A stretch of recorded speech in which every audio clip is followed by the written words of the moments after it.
दो गुटों के बीच हुई मारपीट, एक महिला समेत 3 लोग घायल, मूक दर्शक बनी रही पुलिस। और प्रभुनाथ सिंह ने की भोजपुरी को 8वीं अनुसूची में शामिल करने की मांग। मैं हिंदी में पढ़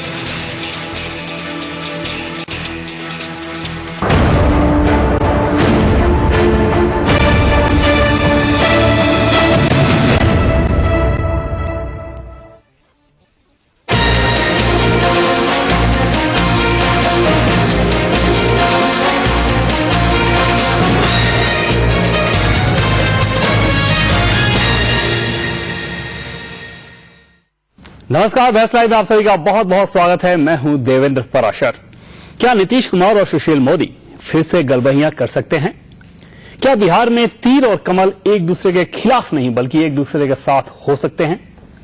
क्या एनडीए गठबंधन टूटने की टीस बीजेपी और जेडीयू दोनों को साल रही है? मुख्यमंत्री नीतीश कुमार की एक चुटकी ने ऐसे सवालों को नई हवा दे दी है। आज बहस लाइव में इसी मसले पर चर्चा होगी, लेकिन सबसे पहले देख लेते हैं यह रिपोर्ट।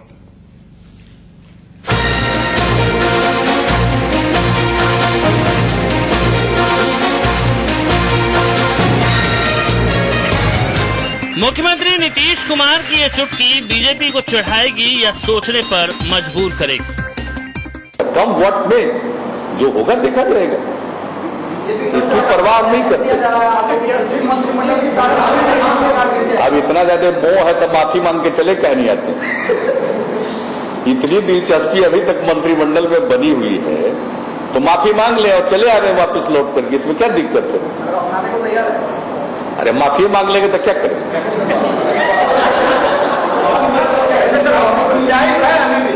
अरे गुंजाइश है कि नहीं है, इस पर हम कोई कमेंट नहीं कर रहे। हम तो कमेंट इस बात पर कर रहे हैं, लोग बड़े बेचैन हैं। मंत्रिमंडल हमारा हमको विस्तार करना है या नहीं करना है? मंत्रिमंडल है या नहीं है? वो तो आउटर लिमिट है ना 36।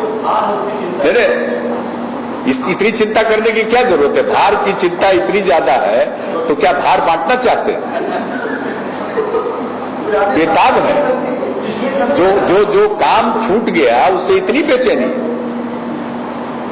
अरे हम लोग तो किसी चीज को छोड़कर निकलते हैं तो उसके बारे में सोचते भी नहीं। जी हां, माफीनामे के साथ मंत्री पद का प्रस्ताव सीएम की ओर से दिया जा रहा है। कभी नीतीश के मंत्री रहे भाजपाइयों को ये प्रस्ताव अब नागवार गुजर रहा है।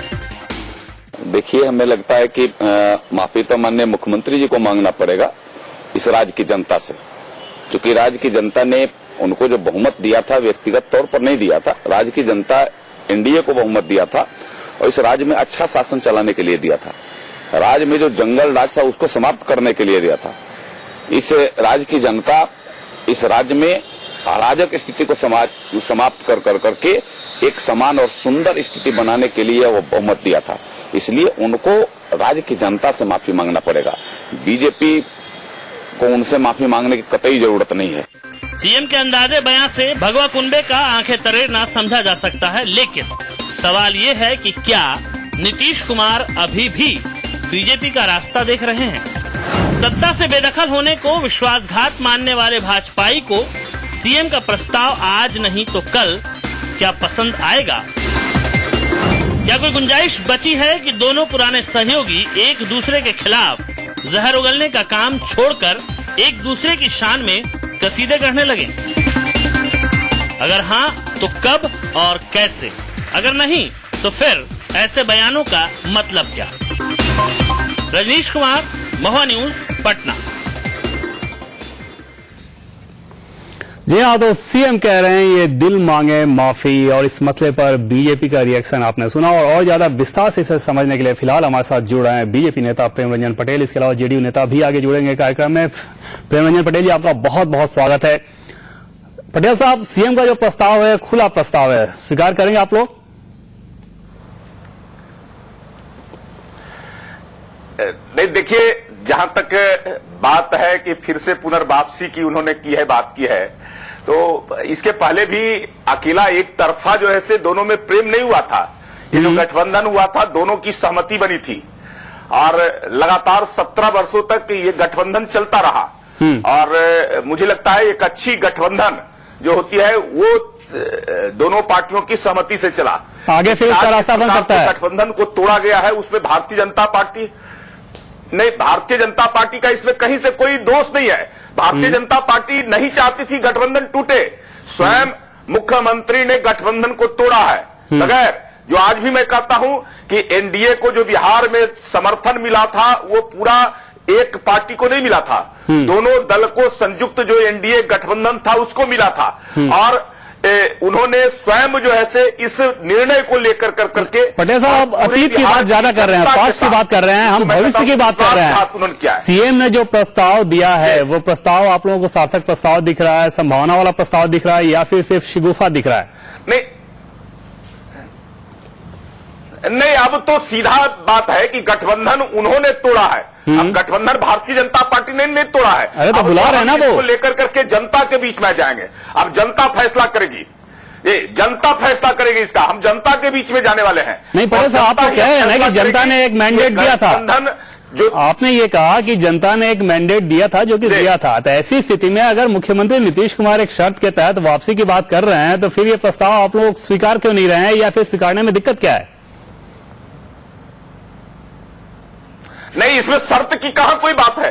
शर्त तो पहले भी मैंने कहा था कि आप हमारे अगर स्वीकार करें, और वो पहले भी कहते आ रहे हैं कि भारतीय जनता पार्टी बड़ी पार्टी है, भारतीय जनता पार्टी का कोई नेता होगा, अगर उन शर्तों पर वो आना चाहते हैं कि हम अपना स्वयं निर्णय, कुछ भी जो निर्णय लेना हो भारतीय जनता पार्टी के अंदर में, तो वो निर्णय पर अगर जो है से वो मानेंगे तो जरूर जो है से, क्यों नहीं जो ऐसे। नहीं, राष्ट्रीय राजनीति को फिलहाल अगर दरकिनार कर दिया जाए चाहता हूं और सिर्फ प्रदेश की सियासत की बात की जाए, गठबंधन बने, लेकिन प्रदेश की सियासत की बात करें पटेल साहब, तो आप माफी मांगकर आप लोग साथ जाने को तैयार होंगे? जी नहीं, भारतीय जनता पार्टी कभी माफी नहीं मांगती है, और भारतीय जनता पार्टी का सवाल ही नहीं माफी का। कोई हमने गलती नहीं किया है, कोई हमने ऐसी कोई बात नहीं की है जिससे माफी का सवाल बनता हो। गलती उन्होंने किया है, गठबंधन को तोड़ कर करके उन्होंने गलती किया है, तो माफी तो उनको मांगना पड़ेगा। नहीं पटेल साहब, एक बात बताइए, अगर चाहते हैं आना, पटेल साहब का स्वागत है, आप आइए। पटेल साहब एक बात बताइए कि कैबिनेट का जो मुखिया होता है वो मुख्यमंत्री होता है, मुख्यमंत्री के बुलावे पर भी अगर मंत्री नहीं जा रहे हैं तो ये गलती तो हुई है ना, तो इसके लिए तो माफी मांगनी चाहिए बीजेपी के नेताओं को। नहीं, जिस प्रकार से देखिए, जिस प्रकार से उनको किया गया, और जिन बातों को लेकर करके स्वयं सुशील मोदी जी को जब फोन आया, उन्होंने कह दिया कि जिस मुद्दे पर आप हमसे बात करना चाहते हैं, जिसको लेकर करके हमको बुला रहे हैं, उसके लिए हम सक्षम नहीं है, इसके लिए केंद्रीय नेतृत्व है, और जिनसे आपकी लगातार बात हो रही है, तो उसके लिए कहा जो ऐसे कोई सवाल था। नहीं पटेल साहब, सवाल इसलिए है की बात होती है कि एक मुख्यमंत्री अगर कैबिनेट की बैठक बुलाता है और उस बैठक में अगर मंत्री नहीं पहुंचते हैं तो उस बात के लिए अगर सीएम माफी की बात कर रहे हैं तो इसमें कोई बहुत हैरानी नहीं होनी चाहिए। और जो सवाल है वो इसलिए है कि आपके शत्रुघ्न सिन्हा, जिनके बयानों की वकालत आपने भी की थी, वो कह रहे हैं कि हम पुल निर्माण करेंगे। जाहिर तौर पर पुल निर्माण का ऑफर मुख्यमंत्री की तरफ से भी आया है, तो कुछ गंभीरता तो होगी इस बयान में। नहीं, मैं कहां कर रहा हूं, शत्रुघ्न सिन्हा जी ने पूरा बयान, मैं उस दिन भी मैंने कहा था कि उनका पूरा बयान देखा जाए तो किसी प्रकार का पार्टी लाइन से हट कर करके उनका बयान नहीं था, वो पार्टी के खिलाफ कोई उन्होंने बयान नहीं दिया था। उसी पार्टी लाइन पे बात हो रही है कि जो पुल वो बना रहे थे, सीएम पहले भी जो ऐसे पुल का ऑफर दे रहे हैं, अब बीजेपी जाएगी उस पुल पर?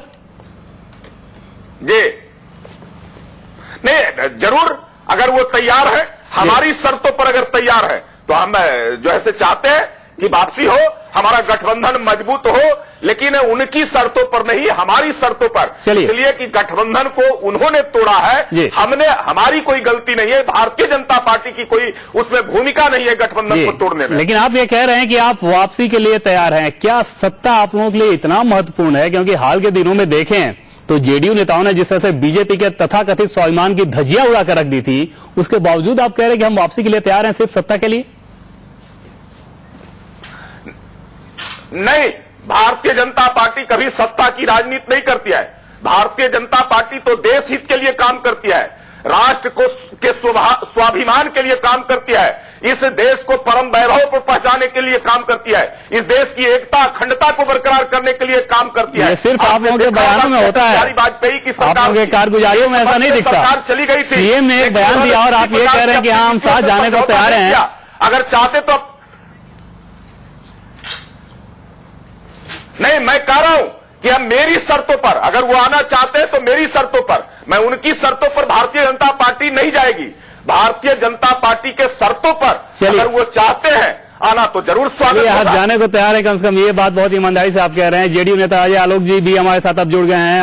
आलोक जी, आपका बहुत बहुत स्वागत है। सबसे पहला सवाल आपसे ये कि ये एक प्रस्ताव है, एक शर्त है, या फिर सीएम का एक शिगुफा है जो उन्होंने दे दिया एक गंभीर सवाल के आलोक में?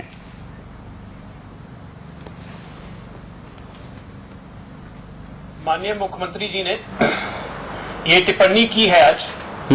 ये लोग जो पिछले 1.5 महीने से अलग हुए हैं और इनका अनर्गल बयानबाजी, इनकी सत्ता से दूर हटने की पीड़ा, ये बर्दाश्त नहीं कर पा रहे हैं अपने आप, उसके कैसे हम सत्ता से दूर चले गए। तो मुख्यमंत्री जी ने इनकी भावनाओं का आदर करते हुए कहा कि भाई माफी मांग ले, वापस आ जाए, क्योंकि जनादेश तो इनको मिला नहीं था। वो माफी किससे? नीतीश कुमार से या बिहार की जनता से? सत्ता पक्ष में रहने का,